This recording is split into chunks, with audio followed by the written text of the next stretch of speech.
Гражданская оборона на защите всех и каждого. Именно так называется книга, которую в торжественной обстановке презентовали в Главном управлении МЧС по Коми.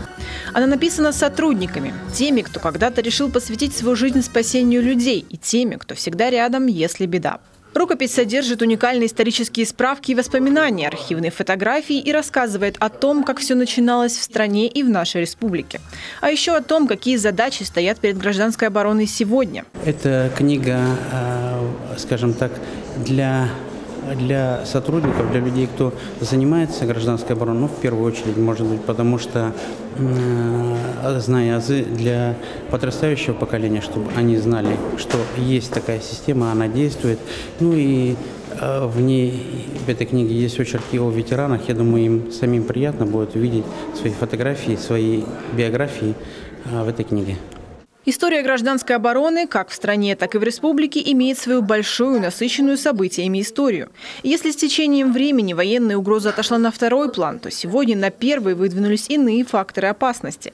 Стихийные бедствия, техногенные аварии и катастрофы, терроризм и прочие социальные потрясения. Раньше просто не было такого органа, который бы занимался всеми теми негативными явлениями, которые творились у нас в атмосфере, в окружающей среде.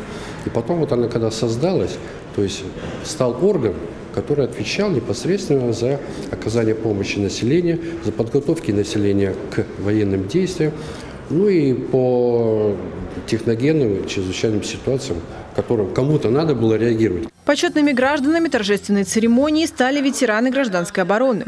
За личный вклад и воспитание поколений, которые в современных условиях трудятся на благо людей, ветеранам выразили особую теплую благодарность, а также вручили награды и благодарственные письма.